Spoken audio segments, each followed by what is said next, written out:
karag-karag, welcome back to my vlog. Isang magandang gabi sa inyong lahat. Mula dito sa Lasak City. Wala muna tayong menopausal fashion distraction look dahil sobrang busy kami ni Kinoy. Naglilinis kami ng bahay mga karag-karag dahil grabe kalakas ng ulan kanina. Muradyog gibubo. So, ang dumi ng bahay namin kasi nga may din, nagkarpintero dito sa loob kasi hindi pa nga tapos tong ayusin. Ay nako. Nawindang ako sa sobrang dumi mga karag-karag. Ganon din kadumi ang mga kaganapan ngayon sa mundo ng beauty pageant dahil hindi pa rin tapos ang drama saga sa nangyaring iskandalo, intriga, tribulasyon sa Miss Grand International sa naging dating reigning queen na si Rachelle Gupta. So ngayon, gigil ako. Makalisngag silang ilong mga karag-karag, especially Indian fans. Tinatarget nila si CJ ha. Dahil doon sa pa-crowning moment bitaw na kung saan sinabi ni CJ, Papa na what, why so late? Ayun yung ginawa nila ng issue, kagigil. Ito lang yung magiging reaction ko mga karag-karag to all Indian fans. Why CJ? Why you're targeting CJ? Hindi ka, it's not CJ's fault of what happening to Rachelle. CJ is doing only her job as first runner-up of Rachelle Gupta. Okay? Okay? So, do you think if CJ become piskot, yun yung mga in English galor ba, magkahirap-hirap yung ba ni Kuragan. Tagalogon tanay, bahala na silang maintindiyo eh. Di kaya ng self-membrate ko mga karag-karag. Sa tingin nila, kung si Rachelle yung naging first runner-up at itong nangyari ngayon kay CJ napunta, yung nag-resign o kinik-out si CJ. Sa tingin nila, hindi tatanggapin ni Rachelle yung pagiging first runner-up niya at siya yung bagong reyna sa Miss Grand International. Napaka-ipokrita naman, no? Di ba? Tapos ngayon, tatargetin nila si CJ dahil why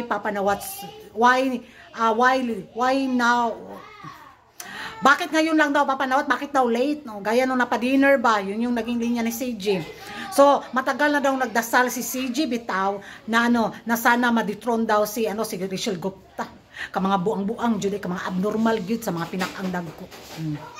So, ngayon si CJ ibinato na naman nila yung yung pagkakamali ni Rachelle kay CJ. Dahil daw kay CJ, dahil nag-wish daw si CJ, nagdasal daw si CJ na may masamang daw mangyari sa ni Rachelle para daw siya daw yung koronahang Miss Grand International 2024. Seriously? Seriously, jud kay sila? Or nasubraan na sila kit-kit og sibuyas? Mas speechless tayo mga karag. Kasi habang namamasyal ako bangko, hala, bakit puro bas na lang sila kay CJ? Bakit naging kasalanan na CJ? Bakit naging baliktad na yung sitwasyon? Si CJ na ginampanla lang yung tungkulin na iniwan ni Rachelle Gupta bilang Miss Grand International 2024. Ngayon, kay CJ nila binato yung mga pagkakamali. May mga beauty pageant lovers na pinsan. Isa ka rin kami sa mga toxic pagdating sa mga kandidata namin na may ginawang masama or mali or mga paiskandalo or intriga sa mundo ng beauty pageant. Isa din kaming aatake. Pero pag yung kandidata namin na walang ginawang masama, tapos gaganituhin ninyo, especially CJ na walang ginawa sa inyo, especially Indian fans, kundi ginawa lang nyo yung trabaho niya bilang first runner-up sa kandidata ninyo na alam naman niya sana yung sinalihan niyang pageant kung tapos ngayon puputak, tapos ibabato nyo kay CJ yung pagkakamali ni Rachelle dahil si CJ ay nagdasal para sa kapahamakan ni Rachelle. Ay nako, gipang-atay lang mo. Yun yung magiging reaction ko mga kakarag-karag. Wag si CJ. Don't bash CJ John. Putragis yun. Makapamalikas jud kung pina-1/4 diri mga karag-karag. Ay, isa ako sa mga solid supporter ni CJ nung journey niya sa Miss Universe Philippines. At alam nyo yan. Tapos ngayon, they're bashing CJ because of Rachelle. Damihan nyo, ipamudmud sa sibuyas para umimaho po na yung ilok, pagagaba. Pang-ahak, yun sila.